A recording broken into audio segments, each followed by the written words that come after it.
स्वागत है आप सभी का इस नए लेक्चर में। तो इस लेक्चर में अब हम नेक्स्ट एग्जाम्पल देखेंगे क्रैमर्स रूल के ऊपर। तो चलो अब हम एग्जाम्पल को स्टार्ट करते हैं। तो आप देख सकते हो हमें यहाँ पर इक्वेशन दिए है x plus z is equal to 4, y plus z is equal to 2 and x plus y is equal to 0। तो हमें इन इक्वेशन को क्रैमर्स रूल का यूज करके हमें इसे सॉल्व करना है। तो हमने प्रीवियस लेक्चर में हमने कुछ नोट्स देखे थे। तो उस नोट्स में आपको सबसे फर्स्ट नोट तो याद ही होंगी, ये वाली जो कि हमने डिस्कस किया था ऑलरेडी। स्टैंडर्ड फॉर्म में हमें इसे लिखना पड़ता है सबसे फर्स्ट। तो हमें यहाँ पर जो इक्वेशन दिए है, इन इक्वेशन को सबसे पहले हमें स्टैंडर्ड फॉर्म में लिखने पड़ेंगे। तो यहाँ पर जो फर्स्ट इक्वेशन दिया है x plus z is equal to 4, तो यहाँ पर y की वैल्यू मिसिंग है।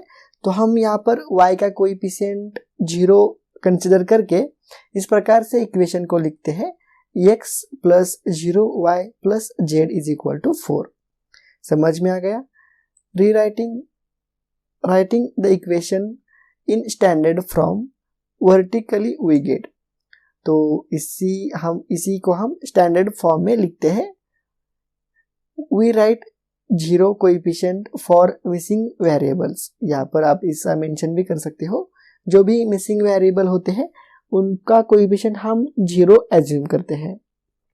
तो ये हो चुका फर्स्ट इक्वेशन जो कि हमने स्टैंडर्ड फॉर्म में लिख दिया। उसके बाद सेकेंड इक्वेशन है y plus z is equal to 2। तो यहाँ पर x मिसिंग है यहाँ पर, तो x का कोएफिशिएंट हम 0 कंसिडर करते हैं। तो 0x plus y plus z is equal to 2। और उसके बाद third equation x plus y is equal to 0 दिया है। तो यहाँ पर z की वैल्यू मिसिंग है, तो x plus y plus 0z is equal to 0। हम z के कोएफिशिएंट 0 कंसिडर करके स्टैंडर्ड फॉर्म में लिखते हैं। तो इस प्रकार से हमने स्टैंडर्ड फॉर्म में लिखा। तो यहाँ पर हमें 3 अननोन है, x, उसके बाद y और ये वाला z। तो हमें 3 अननोन है और हमारे पास 3 इक्वेशन है, तो हम निकाल सकते हैं। तो चलो अब हम क्रैमर्स रूल का यूज करके हम इसे सॉल्व करते हैं। तो नेक्स्ट स्टेप होती है हमारी writing equation in d dx dy dz we get. तो हमें अब d dx dy और dz की वैल्यू निकालनी है। तो d मीन्स डिटरमिनेंट होता है d का। तो वो डिटरमिनेंट क्या होता है तो हमने ऑलरेडी देखा है। ये देखो लेक्चर नंबर 27 में 3 इक्वेशंस होंगे और 3 वेरिएबल होंगे। तो क्रैमर्स रूल किस प्रकार से यूज करते हैं ये हमने ऑलरेडी लेक्चर नंबर 27 में देख लिया है। तो उसी का यूज करके हम इसे सॉल्व करेंगे।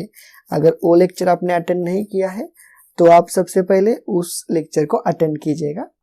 तो चलो हम सबसे पहले d का डिटरमिनेंट देखते हैं। d का डिटरमिनेंट क्या होता है?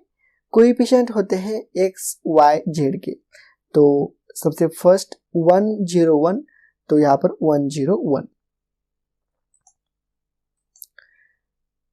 उसके बाद 0 1 1 है, तो यहाँ पर भी 0 1 1। और थर्ड इक्वेशन है 1 1 0, तो यहाँ पर 1 1 0।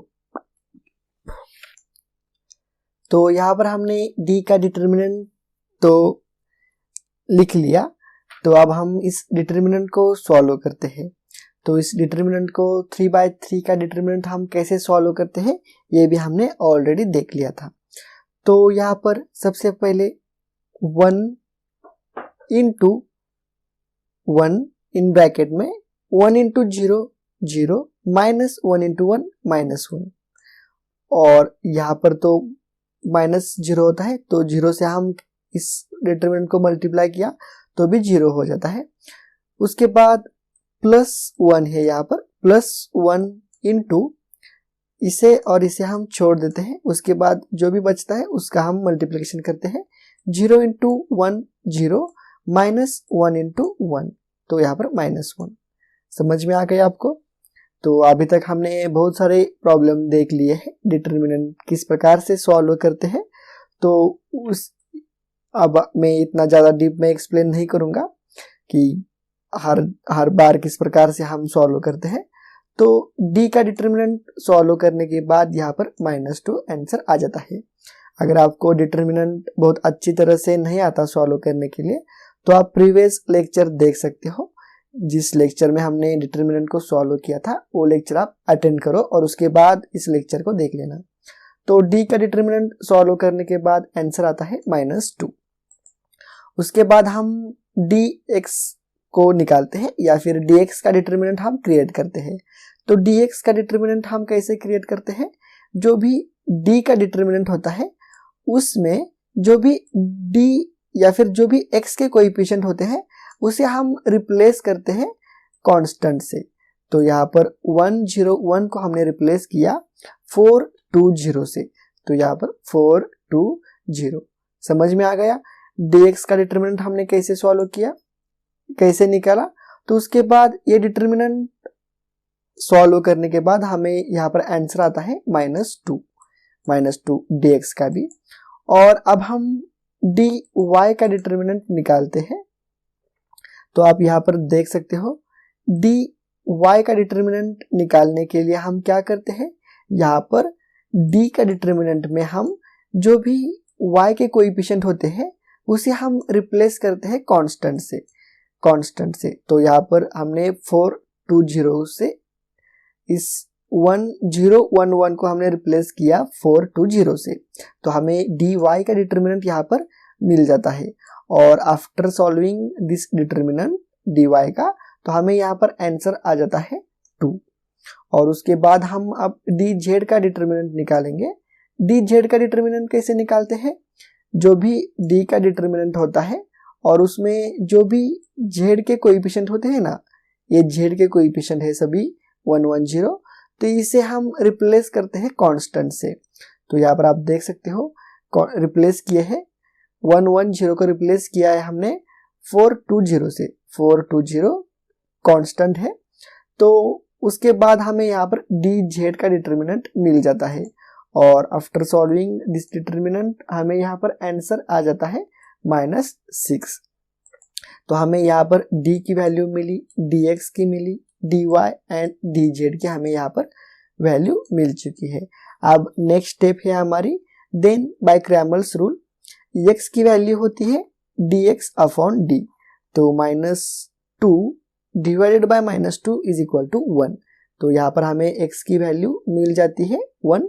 उसके बाद y की वैल्यू होती है dy अपॉन d, तो यहाँ पर y is equal to dy upon d is equal to 2 upon -2 is equal to -1। तो यहाँ पर y की वैल्यू हमें मिल चुकी है -1। और z इज इक्वल टू क्या होता है, dz अपॉन z होता है। तो dz की वैल्यू क्या है, -6 है और d की वैल्यू क्या है, -2 है। तो यहाँ पर -6 अपॉन -2, तो यहाँ पर आंसर आता है 3। तो इस प्रकार से हमें सॉल्यूशन सेट इज 1 -1 3, 1 -1 3। तो हमें यहाँ पर जो भी वेरिएबल्स थे तो इनकी हमें वैल्यू मिल चुकी है, x y z की वैल्यू हमें यहाँ पर मिल चुकी है। अब हम देखते हैं x की वैल्यू कितनी है 1 एंड z की वैल्यू क्या है 3 है। तो 1 + 3 इज इक्वल टू 4 आ जाता है। तो हमारा जो भी हमने वैल्यू निकाली है वो बराबर है। तो इस प्रकार से हमने या एग्जाम्पल यहाँ पर कंप्लीट हो जाता है। अगर एग्जाम्पल आपको समझ में आ गया है तो आप मुझे कमेंट करके बताना। और ये लेक्चर आपको अच्छा लगा है तो प्लीज़ लाइक करो, शेयर करो और चैनल को सब्सक्राइब भी करो। तो चलो अब हम मिलते हैं नेक्स्ट लेक्चर में, हम नेक्स्ट टाइप का प्रॉब्लम सॉल्व करेंगे।